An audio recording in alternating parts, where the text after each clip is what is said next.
What's up everybody, Angelo here. I hope you guys are having a great day. I know I'm having a good day. Woke up this morning, realized I'm down a pound. Woo! Alright guys, so I have a little bit of a stupid idea.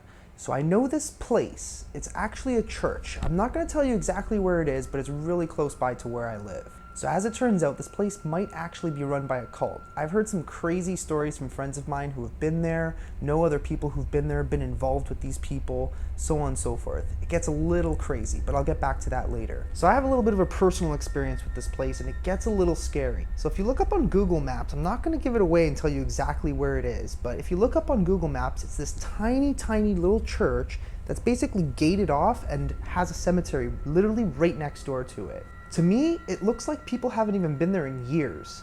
Honestly guys, if you look this place up on Google, it will give you the creeps.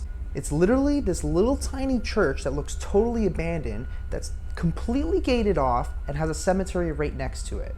So a few years ago, I heard this crazy story about this dude who actually got involved with the people who run this place. Basically what happened was he got involved with these people and it turns out they were actually a cult. So basically from what I know is that this crazy dude decided he was going to get involved with these people. As it turns out, these guys were a cult. What they did was they actually kidnapped a young girl on Hallows Eve, cut her open, and ripped out her beating heart. Obviously they drugged her and did whatever it is that they did to her. After seeing that, this guy was completely terrified. So what he did was he decided he was going to run as far as he possibly could. Apparently these guys managed to keep up with him and found out where he was. From what I know, it took a while for this guy to actually get away from these people. I don't know what type of cult it was. It sounds like it was some type of weird satanic cult. I mean, come on. Cutting people open and ripping out their beating hearts? That's kind of fucked up. My friend decided he was going to go check this place out for himself. Obviously he didn't want to go alone, so what does he do? He calls up his brother-in-law. So my friend and his brother-in-law decide they're going to drive over there in their little Chevy S10 pickup. They park directly across the road. Apparently there's a little dirt road that's literally right across from the church. They sat there for a while, nobody was around, nobody was going in or out of the church. It looked like it was completely abandoned. So after a while, all of a sudden there was this van that pulls up with a bunch of guys in it. Apparently the guys in the van started yelling weird obscenities to them. My friend didn't really understand what the hell was going on.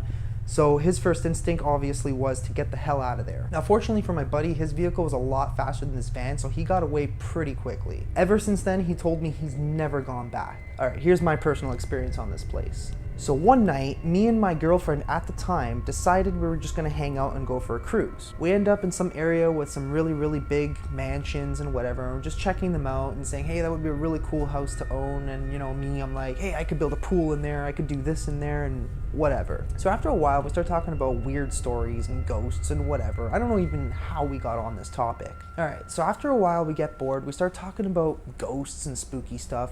And I tell her that, hey, I know this weird place. It's actually a church. It's got a little cemetery. Apparently my friend's been there. You know, some weird stuff has happened there. You want to go check it out? She goes, yeah, let's go. So that night I decided to let her drive. Worst decision ever. So I give her directions to this place. I tell her, you know, go right here, go left here, and just keep going. It'll be on your right-hand side. But whatever you do not stop at this place. So we're coming up to it. It's about 12:30, 1 o'clock in the morning at this point, and I say, hey, it's coming up right on the right. What does she decide to do? Pull all the way to the right and stop right in front of it, and she just freezes. So I look at her and I'm going, what the hell are you doing? Go. And she's just literally frozen in time, staring at this place. And I'm like, come on, go. Finally, she snaps out of it, hits the accelerator, and starts going. For a few seconds, she was just like stunned. I don't know what it was, but she couldn't speak for whatever reason. And I'm literally just looking at her like, what the hell was that? I told you not to stop. She turns and looks at me and goes, I have no idea why I stopped. And I'm like, all right, whatever, let's get out of here. So after a while, she starts telling me that she feels weird. She feels kind of like sick almost. She's telling me that there's this weird thing that almost feels like it's weighing her down. I'm just looking at her like, yeah, okay, whatever, lady, you're crazy. So after that, we drive around for another little bit, and then we end up at her house. So while outside of her house, I'm having a smoke, and we're just standing outside on her driveway talking. All of a sudden, we hear this weird noise at the side of her house. So after a while of hearing these weird noises, it almost kind of sounded like there was somebody at the side of the house, and also like the gate kept opening and closing, opening and closing. So I turn the light on my phone on, and I go to the side of the house, and I look. Nothing there. Absolutely nothing. I come back to the front, still smoking, whatever. Then we hear it again. All of a sudden, bang! Gate crashes shut. I go back up to it, still nothing there. We both just kind of look at each other and we're just like, yeah, let's go inside now. So we go back inside and she's like totally freaked out at this point. She sets the alarm, we walk inside, we go into her kitchen and we're just talking. We start talking about like weird, like, again, ghost stories and spooky shit, whatever. So after a little while, we're like, all right, let's watch a movie. So we're scrolling through her TV. We're still talking at this point as she's kind of scrolling through and trying to find something to pick, right? And I start getting this weird, eerie feeling. And I kind of look at her and I see this black, foggy thing right above her head. No idea what it was. So what did I do? I'm just like, my eyes are playing tricks on me. Rub my eyes, look back at her, still there. Rub my eyes again, still there. So what do? I'm like, hey, just to let you know, there's this weird foggy thing literally right above your head. She's like, what are you talking about? What's above my head? I don't know. There's this weird thing, just, it's very eerie and it's freaking me the fuck out right now. So I decide to call my house at this point. Being Southern Italian, I believe in this thing called the evil eye. It's basically like a curse. Now, basically where we're from in Calabria, Italy, my family actually believes that you can say this prayer that will actually get rid of the curse. So I'm talking on the phone with my mom and I'm like, Mom, I need you to call Nonna and I need you to tell her to do the malocchio, which is the evil eye. So instinctively she goes, why? What's wrong? And I'm like, oh, nothing. We just went to some weird, spooky, haunted church thing and some weird stuff's going on. She's like, why would you go there? What's wrong with you? Why would you go to these places? So I'm like, you know what, Mom? Just relax. Just tell her to do the malocchio. Once she's done, call me back. 1 minute later, she calls me back. She says, yeah, you both had it. It was really, really bad. And she says it was a girl who actually cursed you. Now, there's a certain thing that you can do with the prayer that actually deciphers whether it was you're being cursed by a male or a female. In this case, it was a female. So about 30 seconds before my mom called me back, I looked back at my girlfriend and I noticed that whatever it was that was above her head just completely disappeared. So at this point, we do calm down a little bit, but my girlfriend decides that she's gonna tell me that, hey, you know how your grandmother said it was a girl? I swear I heard singing kind of coming from off the corner of the room. And I'm like, singing from who? And she's like, I don't know. Some girl was literally just singing a weird song. Honestly, I'm getting goosebumps just telling you this story. So anyways, obviously it was a bit late. My girlfriend's totally freaked out and she's like, yeah, you're not going home. You're staying here tonight. Now keep in mind, her parents were out of town. So obviously I'm like, you know what? I'm not gonna leave you alone. You're totally terrified. Just in case anything happens, I'll stay the night. So that entire night, I could not sleep. And normally, when I sleep, I sleep. My girlfriend rolling back and forth, in and out of sleep. I don't know, it was just a really, really weird night. So next morning comes, girlfriend's gotta go to work, so, I hop in my car, I head back home. A few hours later, she calls me and she goes, hey, did you forget a lighter in my bed? At this point, I'm like, no, I don't think so. I only have one good working lighter, but I did have another one, it was black. And she goes, okay, can you go and check if you still have that black lighter? And I go, yeah, no problem. So at this point, I go to the truck because I had left it, in the center console, whatever. I go and I check and the lighter is still there. And I go, yeah, dude, the lighter's still here. What's the problem? And she goes, I found this Bic lighter in my bed and I don't know how it got there. And I go, okay, well, maybe it was one of your friends. And she's like, I only had one friend over in the past maybe week or so, and they don't smoke, and there's absolutely no reason why they would have a lighter. So at this point, she's getting a little freaked out. She goes, every time I touch the top of the lighter, it's hot. And I'm like, okay, you're like totally going paranoid. So I'm like, don't worry about it. Just put the lighter aside. It's nothing to worry about. So every night that week, she calls me and she's going, Ange, it's so cold in my room that there's literally fog coming out of my mouth. It's insane. She tells her dad, because at this point her parents had come home from their trip. So she tells her dad that, hey dad, for some reason it's really, really cold in my room. So her dad goes around the house, checks all the vents, checks the heat, makes sure everything is working. Everything was functioning fine. It was just cold in her room. So whatever, this was really strange. And so throughout the week, she keeps telling me that, she keeps hearing weird things around the house. Things are moving around inside of her room, and not to mention it is ice cold. The rest of the house was perfectly fine except for her room. So at some point her dad asks her, hey, was there like any weird animals outside the house while we were away? And she goes, no, I didn't hear anything. Why?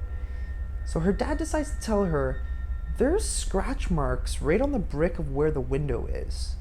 And she's like, I don't know what that was. That's kind of freaking me out. So what she was telling me was that there was literally scratch marks right outside the brick of where we were sitting, where I was seeing that thing floating above her head. And not to mention there was also claw marks right outside her bedroom window.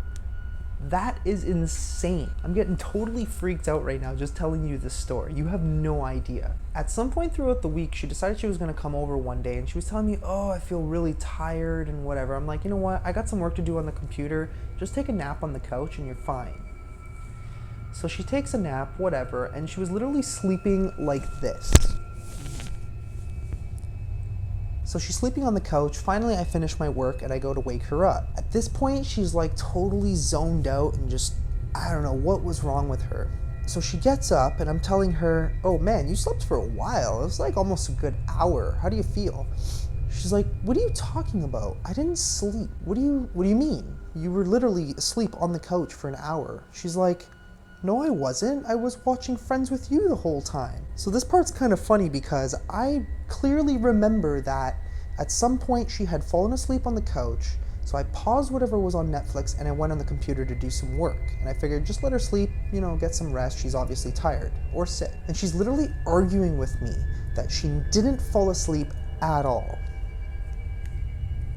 Obviously that doesn't make any sense. It happened a couple times that week where she literally would fall asleep in the car with her mom, and her mom's like, oh, you fell asleep for like the whole ride. And she's like, no, I didn't. I was awake the whole time. And she swears she never lost consciousness. She didn't black out, and that she was awake the entire time. Totally weird. So at this point, I'm literally like, enough is enough. So I have a friend who's been involved in Wicca in the past and gray magic and whatever. I decide I'm gonna call her up and basically ask her for help. I'm like, dude, what do I do? She goes, you have to go to church and get rid of the lighter. And I'm like, you sure that'll work? Do you have any better options? Nope, not really. Let's try it out. So we end up going to church. Obviously at this point, she's like, no, I don't wanna go. She was getting mad at me for wanting to take her to church. Not that she's not a religious person. This was really out of the ordinary for her. So we end up going to church, do a few prayers, put some money in the box, light a candle, and we head out. At this point, we end up going to the lake. When we got to the lake, I'm like, all right, you gotta take that lighter and you gotta chuck it in the lake. Get rid of whatever is attached to it, because that's what my friend was telling me. She was telling me that somehow this lighter was like a porthole for some demon or something that was just basically haunting us. So at this point, she's standing at the edge of the water, holding the lighter in one hand, and basically hesitating for whatever reason. I don't know why. She just literally was pausing. So finally I convince her, hey, just throw the lighter into the water, and she does it. I don't know if it was just coincidence or like a ripple in the water, but keep in mind it was actually about November at this point, so it was pretty cold. Literally maybe about 3 seconds after she chucks the lighter into the water, hundreds of ducks come out of nowhere all towards where we threw the lighter into the water. I'm like, all right, whatever, that's weird. Let's get the hell out of here. So finally after this point, everything just completely stopped. I was so glad that my girlfriend was fine, I was okay, and nobody got hurt. It was a pretty weird and scary moment in my life. I didn't know what the hell was going on. At this point, I was somewhat skeptical about when it comes to paranormal activity and all that sorts of weird stuff. But to be honest with you, this really opened my eyes. So anyways, guys, that's pretty much the story about this place. Now here's my idea.